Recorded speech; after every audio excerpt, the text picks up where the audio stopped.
welcome to Family Business World. I have another wonderful guest, Paul Steck. Paul, thanks for coming out. Dale, good to be here. Good to see you. Good to see you. And this is particularly interesting because you are part of your business is part of the business that makes things better, you know, as they say. But first, I want to find out who you are. Tell me a little bit about your background and your dad's background. Okay, yeah, because it is a family business. I can't talk about just my dad without talking about my grandparents. Okay, good. My grandparents both immigrated from Germany when they were teenagers. They went through an apprenticeship program. They chose not to go to college, and they chose to work with their hands. And when they left Germany, it was during the hyperinflation times, and they were looking for better opportunities. And they both came over here with nothing other than their education. Wow. And worked their way up, and eventually both started their own companies.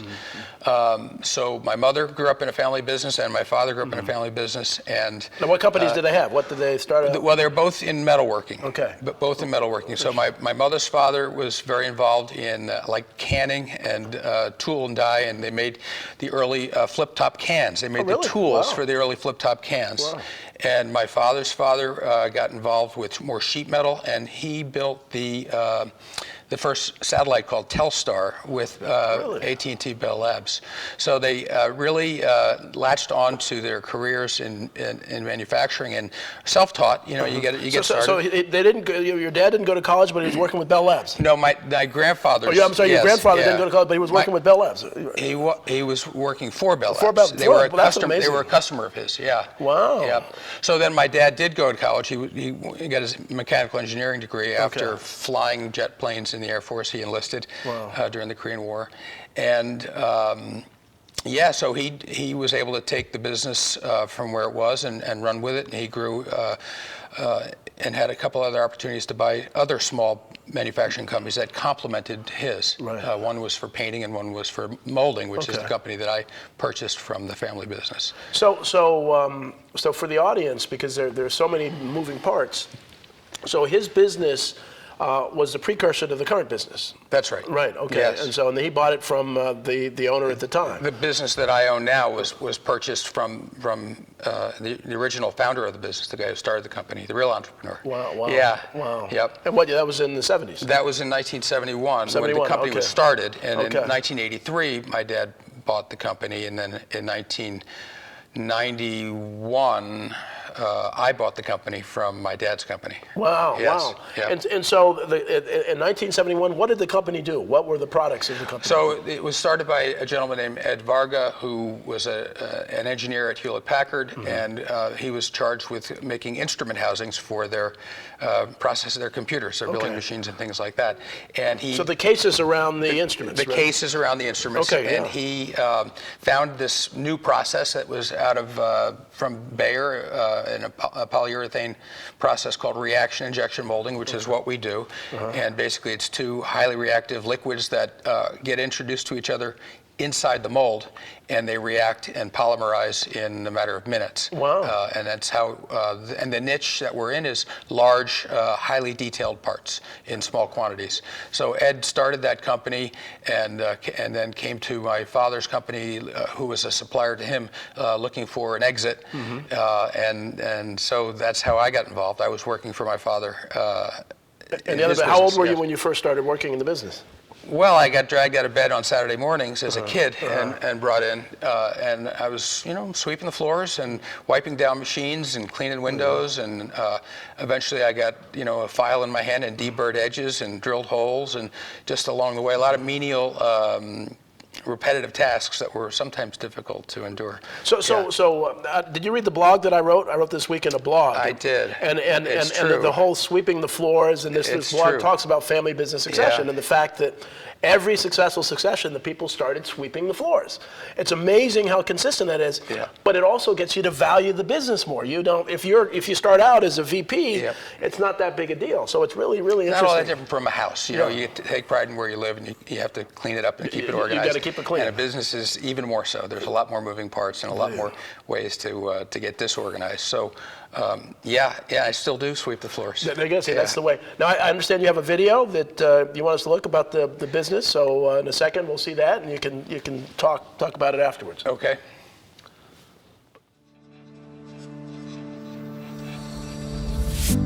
Exothermic Molding, a pioneer in the reaction injection molding industry, has been providing high-quality products and services to the medical, electronic, and lab instrument market for almost 50 years. Exothermic provides reaction injection molding services to medical device and laboratory instrument manufacturers. Those products tend to be large in size, highly designed, and have very high-quality finishes, and that is our specialty. The company has invested in a modern, state-of-the-art facility with computerized PLC machinery and other proprietary technological advancements. We offer reaction injection molding of large and complicated parts from concept all the way through to create.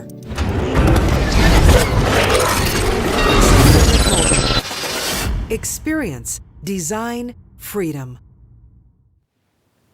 That's a great video. Talk us through the video, if you would. Well, basically, it shows our little company, about 10,000 square feet, and the people that work there. And it's highly labor intensive, and we really have to work very closely with our people to make sure that they do things correctly, and they're really our most important resource.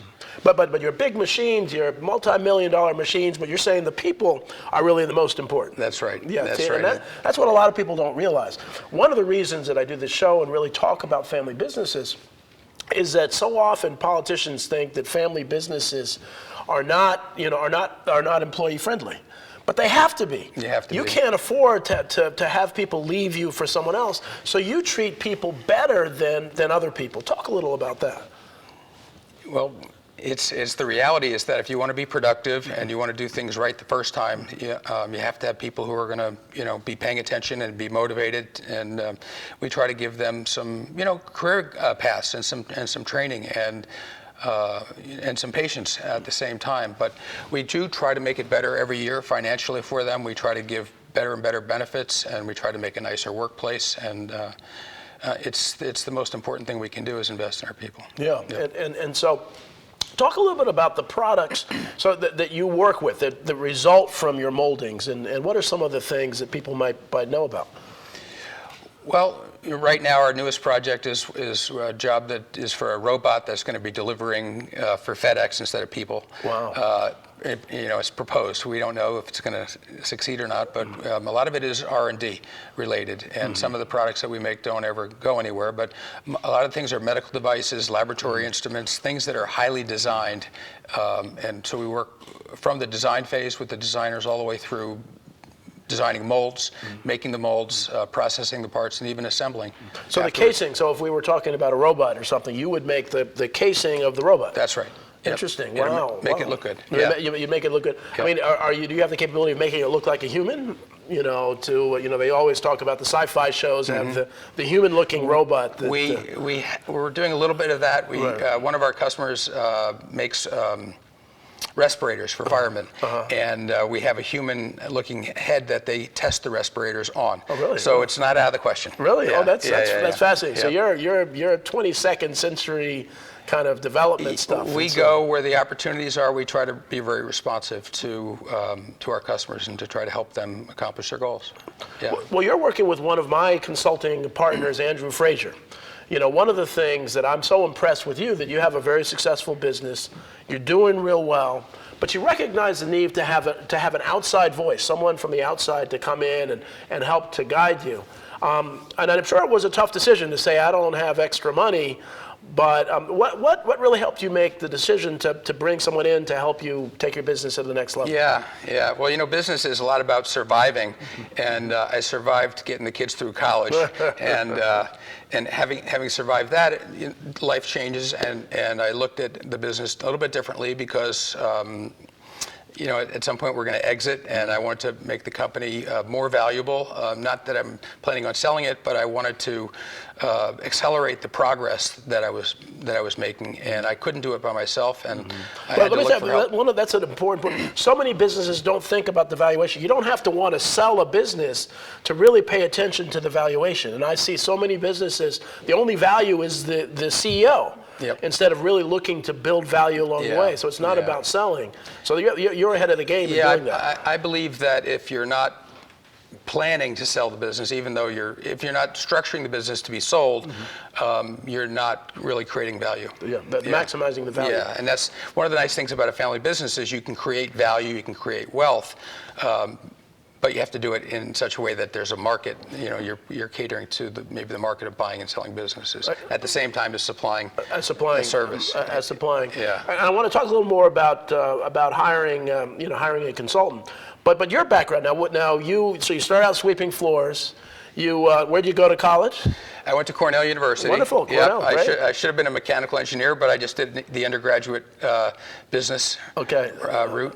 BA economics or finance? Bachelor of Science. Science, okay. Yep. In economics and agricultural economics. Okay. In the ag school there. Oh, interesting. Yep. Okay. Yep, and I was an athlete also in college. What sport? I was a competitive springboard diver. Right. And did that. And actually was this Greg Louganis' time? Yeah. He and I were up against each other a little bit. Did you compete against Greg Louganis, the gold medalist? Wow, that's pretty cool. Never beat him, but had my. So you must have been pretty good to be in. What was I love because these are people behind. What made him so special? Why was he so good? Yeah. What was unique about what he did? Just a brilliant athlete. Really, totally. Just a brilliant athlete. Just controlled the body and how he dives. Very strong. Comparison to like a dancer would be like Baryshnikov. Just out of reach for most people. Just had that. Okay, so you did that, and what did you do right after college? After college, I got my Series 7. I thought I wanted to be a Wall Streeter, and I was involved in financial services. I decided I didn't like that, and I was talking to my dad, and he said, well, why don't you give the family business a try? Because I'd been working all along the way part-time. Right. And he said, if you don't like it, at least you gave it a try. So I did go back to work, and it was a humbling experience because it wasn't doing financial things, and it was really doing physical things and working with my hands, and it did get a little bit boring, and there were some trying times, but it really took off for me when I had an opportunity to run a company that was not doing well, and I was able to actually change the direction of the company's finances, and that became very rewarding for me. So I started looking at business as more of a something that was sustainable, something that you could build, and for me it was a lot of managing at first, and now I'm looking at it a little bit differently. Interesting. And so your dad didn't put a lot of pressure on you. He did not. Well, we're going to take a commercial break, and we'll come back after the break. Okay.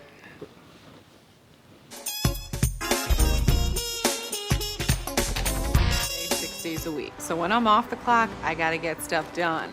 So when I need a snack, I need something healthy, tasty, and easy to eat, like wonderful pistachios without the shells. They're protein-powered, delicious, and great on the go. And that's perfect for me. Thanks, Liz. A woman without a lot of time.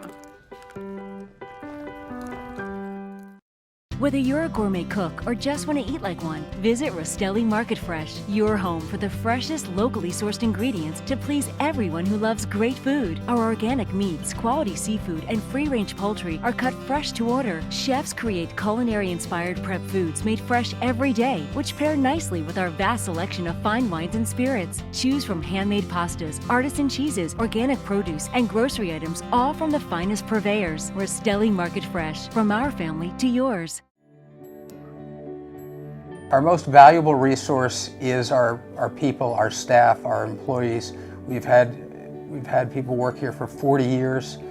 We constantly try to help them develop their skills, and we constantly try to support them with the best benefits that we can. It's our whole philosophy is to invest in our people.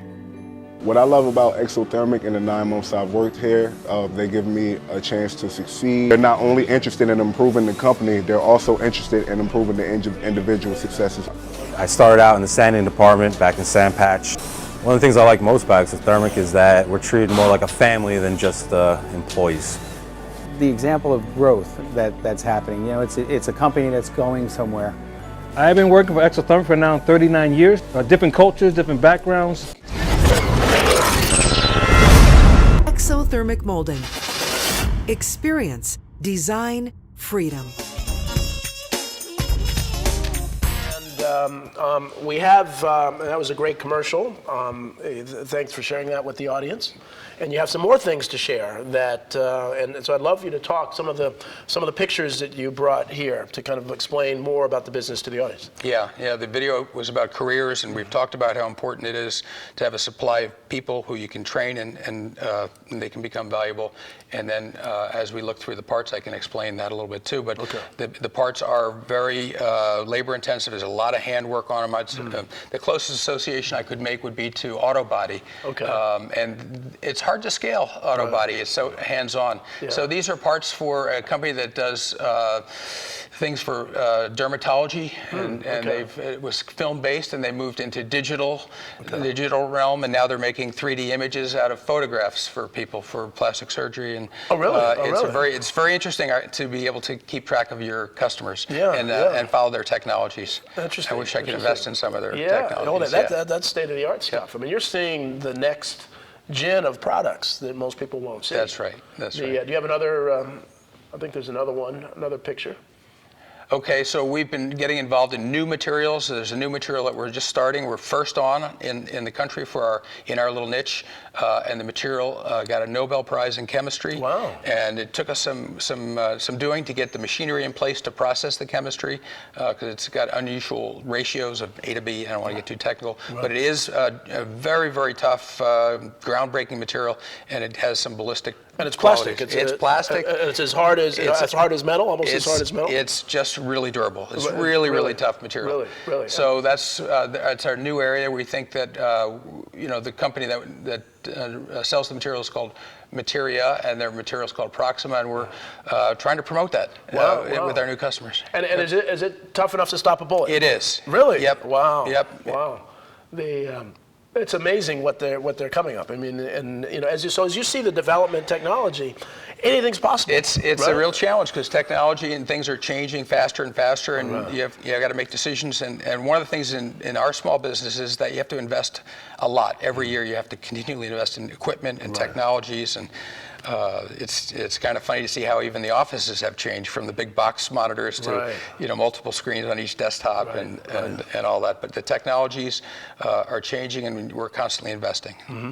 And you have to. And I often say that if you're not moving forward, you're moving backwards in the business world. You've got to be innovative. And the reality is, small can be much more innovative than big. One of the things, and my audience has heard me talk about, there's such an allegiance to big companies that move very slowly. And that hurts society because we don't have the innovation. We need to start supporting the family and small businesses out there. And that goes back to hiring an advisor. I mean, I'm creative and I try to do things that are innovative, but that takes me away from running the business. And so I needed an advisor to help me to structure, levels within the business and reporting functions so I could keep track of the numbers and we could sort of make it more sustainable without me as I went into new directions, which is more interesting to me as we've gotten through different stages of the business. So hiring an advisor is very similar in concept to investing in technology. It's just investing in the business, and in this case,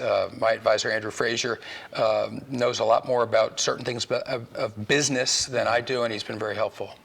And Andrew, as you said, I mean, we've worked with Andrew a lot, and he has a small business pro, and I'm going to talk to him on my next show. But one of the things, too, that I think is important is that every family business and small business should entertain consultants. You don't have to hire them. And you may not even be ready to hire them, but it's important for them to come in and give you some ideas on how they can add value to your practice. Too many are saying, I don't have any money, I'm not going to talk to anybody. But sometimes you really can't afford not to. And so I applaud you to be willing to listen to, and I don't know if the first time you met Andrew that you were ready for it or not, but that's so critical. It's true. You don't have to spend a lot to have an advisor. And there's organizations in manufacturing, there's organizations there to help support you. There's the NJMEP, there's a manufacturing extension partnership. There's a lot of things out there to help you. And I've always had people that I've looked to help guide me a little bit in one way or the other. And I've always reached out. You just can't do it by yourself. You just can't do it by yourself. And so I'm always looking for help. Well, and then one of the things, what's near and dear to my heart is how family businesses give back to the community, how they work and do some things, and society doesn't know enough about what family businesses do. Talk about some of the ways that you're involved with the community. Well, there's yeah, exactly. So there's the NJ MEP, which is an organization that gives to the community back, and we try to give money to them because they give back to the community.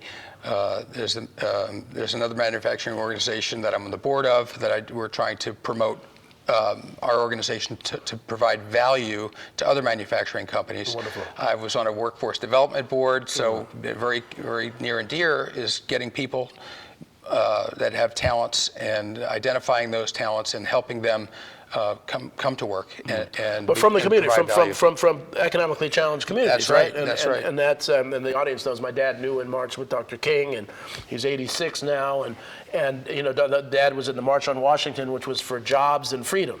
And people don't realize that the movement was really more about jobs than anything else. We don't talk about that. Opportunities. And family businesses provide opportunities for folks, whether they're out of the community, whether they're coming back from prison. And so I really was pleased to hear about that program that you're really looking to give. And we all talk about STEM.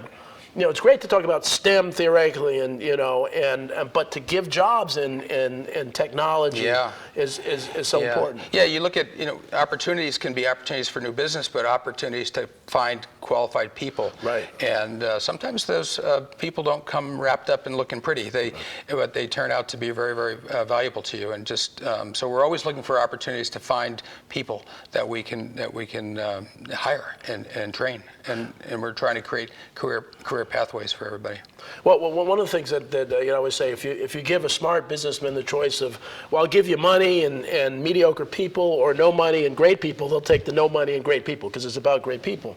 And so, and I think I've mentioned before, I have a foundation, the Dale Caldwell Foundation, and our focus, we call it Jobs for Peace, is to do what we call trauma-informed job training. And the whole idea is so many people are dealing with what I call urban traumatic stress disorder, that there's stress from being in a poor urban community, but things like mindfulness help people focus. And that and a lot of folks don't use that mindfulness, where you kind of, you know, you're present in the moment and you do breathing. That can meditation, and that actually, their functional MRIs show that the amygdala part of the brain, which is really what's out of whack with that, actually changes. And so they become better employees, they become better students. It has nothing to do with how smart you are. And I think we need to be open about trauma in those communities. And a lot of, now when there's unemployment is low in suburban areas, there are tremendous opportunities to get great people out of urban areas. And I applaud you for even making the effort to try to do that. That's very, very cool. Very, very cool. Yep. Yeah. India uses meditation as healthcare. They provide it. I didn't know that. Really, the country provides it to everybody as part of their healthcare program. Oh, that is interesting. See, you learn something every day. Yoga and meditation. Yeah. And the more I've read about, the more I've really looked at neuroscience. It's amazing how powerful that is. And even LinkedIn and Google, for many meetings, use that before the next meeting. Do they? And the reason they do that is that if you are in a meeting and you have an argument with your boss, the first 5-10 minutes in the meeting, you're not thinking about what's going on in the meeting. You need to be still. So they basically say, let's clear it out, let's clear our minds, so you're present in the meeting, and it's that much more efficient. Maybe I can bring that to work a little bit. That's a good idea. I think you should. And it doesn't have to be 15 minutes, but just a few minutes. And you know, back in our day, they remember the count to 10, you know, before. Well, this takes it to a step further. So what's next? What's in the future? Where are we going with the business? Yeah, well, we're working hard on new technologies and new materials, and it's getting to be more and more of an R&D effort for us. And we're looking at introducing a new material to the marketplace, and then changing the way things are done with processing this material, and then other potential products that would might have a market. When you go from a company that just makes things for other people, you realize there might be some value in having your own product. So we're investigating products that might be valuable to us as a company and also to the marketplace both. And your clientele are around the world? Companies that are... We do. We've shipped parts into China. We've shipped parts to Germany. and then a lot of it's domestic. Right, right. And that's what a lot of people don't realize is that so many of the businesses that are in, a place like New Jersey or New York or, are really, many of them don't even have many clients in the state. Many of their clients are around the country and around the world. Yeah, it's more and more of a global marketplace. And I'm interested in the possibility of, setting up another business in other parts of the world because we might have something to offer. Right. And you had talked about some other products related to domes and all that. I mean, it's just Yep. Plastic domes for many purposes, residences or things where you can grow your own food supplies, deployable shelters. There's a lot of opportunities in that. And the new material that we're working with and old technology in terms of geodesics might be something that we can leverage. Wonderful. And one of the things, and I don't like to beat up politicians and others, but I really like to educate folks, is that so often, some of the government policies are tone deaf to family businesses, tone deaf to small businesses. And I've had a couple people on the show who have been paying 100% for healthcare costs, but then the government comes in and saying you're paying too much. And so, do you have time to do anything to kind of support the cause with government about regulations or other things? You're just focused on your business, right? I'm focused on my business. It would be nice if healthcare was less expensive, certainly, and you wonder about how big business influences government policy. But we have benefited from government programs. We've had low-cost loans, which helped us purchase our facility. And the NGA MEP is a government-sponsored agency through the Small Business Administration. So we do benefit from some government programs also. So it's not all just paying taxes. Yeah, no, it's good, and there's some wonderful programs, and as I've said many times on the show that half of the gross domestic product in the U.S. are family businesses, and that really more than 60% of the jobs are family businesses. Yet so often we hear we're going through all sorts of political elections every year. There's something, and we hear about big businesses and unions, and yet this part of the segment of the world is forgotten. And so we really need to support that. Now, some have said that providing subsidized health care to family businesses and small businesses is really a way to really have health care for everybody. So, well, Paul, I think we're at time. These things go really quick. I want to thank you so much for your time. Dale, it was a pleasure to join you here today. And it's an honor to have you, and good luck with your business. Thank you very much. Excellent. Take care. Bye-bye.